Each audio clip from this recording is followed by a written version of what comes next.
Project 7000 news for this week. Every week I get the chance of scanning backwards a little bit for the last few days and saying, what is our nation talking about and what does that mean to me? Well, this week I want to dig deeper on something that I knew we needed to address just to make sure our foundations are ready to handle a lot of the conversation around us. We're going to look at the word gender. Gender. You know, in Genesis it says male and female, he created them. And right now, that phrase, male and female, he created them, is under major challenge in the public discussion. And so in your links today, you're going to find a big pile of things. Please know I'm not expecting you to get through every detail of all of these things, but I wanted to give you tools that you could begin to look at what these issues are and see whether there's some lapses in your own understanding that may be making some of the news not make a lot of sense for you. That's what happened to me just about a year ago. I realized I'm not understanding what's going on here. So the very first thing that I put in your news brief is something that came from an organization called GLAAD, G-L-A-A-D. This group is an activist group for the LGBTQ, that's the lesbian, bisexual, gay, transgender, and what some would call questioning or queer.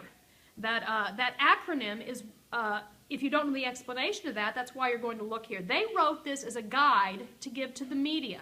Now remember, this is an activist group, and they are actively trying to redefine terms of how the media or how the entertainment industry uses words.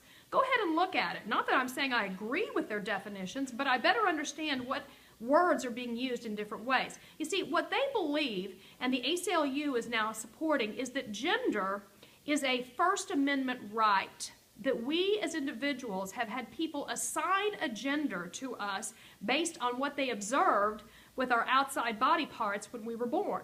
Now, I know that sounds like a bizarre idea, but honestly, that's what the argument is, that gender can be self-determined. Underneath that, we see a lot of other arguments, and until we see where they're coming from, it might confuse us. So go ahead and take a look at that. I learned a lot just by looking at their one-page sheet. Recognize this is what's being driven now, this agenda. They send these announcements out even to school publishers that are doing curriculum. And so this is subtly happening in our midst. Look at the definition sheet, and then you'll see an article by Matt Walsh. If you don't know Matt Walsh, he's a popular blog writer, and he's a millennial. I don't always agree with everything Matt Walsh writes, but boy, he will pull you into thinking. And I think his discussion will give you an understanding of the millennial discussion that's in the pop airwaves right now, only he's arguing from a biblical point of view. So he has a very good article. And then maybe you caught in this news this week that there are activist lesbian groups who are trying to take this issue to the United Nations right now. What they're attempting to do is very dangerous. They're attempting to combat something called conversion therapy. Now, conversion therapy is the concept that one can be given a psychotherapy and change from having a homosexual attraction to a heterosexual attraction. It's actually very controversial, and many Christians who do believe we can help people with gender identity issues don't think this is a good therapy. But these people are wanting to go a step further. They're wanting to build the argument that it is never appropriate to help someone with unwanted same-sex attraction. That in essence, they're calling it torture. So go ahead and look a bit at their viewpoint. And then I want to give you two other articles. One by a Southern Baptist leader. Again, you can scan over it and you can see how this is heating up in the discussion just week after week after week. And then go to my favorite. You're going to see these right in line on the links below. I gave you a link called Can You Be Gay and a Christian? And this one is Michael Brown, and Michael Brown is my go-to man right now. I think he has probably the best resources for us to understand these issues. He has things that I'll pass on to you in the weeks ahead that when I read it, he's making sense to me. I'm being able to fill in the blanks of some of these arguments or some of these things that are being talked about that I don't understand. So his article, if you skim through all those others, go ahead and hone in on his article, and you'll learn some things that maybe you need right now. Because the big news item that we're leading up to down at the bottom of the list is what's going on in Houston.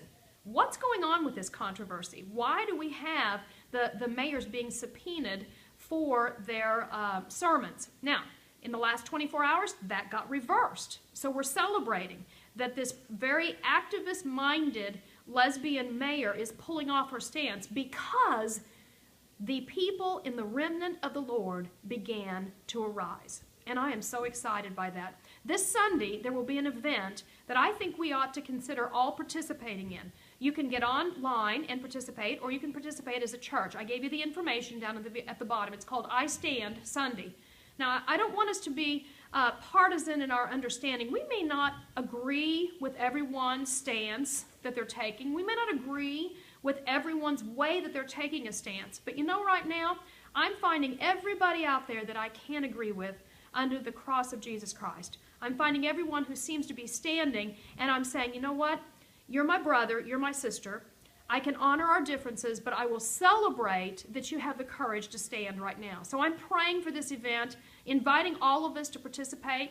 You can click online and just sign up, and you'll get the link in your email. It won't be hard. This is our first phase of education. This week in our daily tips, we're going to be talking about the issue of rights.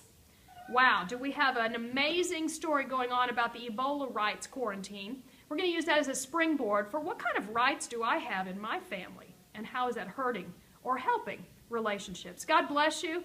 Doug's going to be doing a wonderful teaching, several parts this week in video. Make sure you're watching for it when it comes to you. Bye-bye.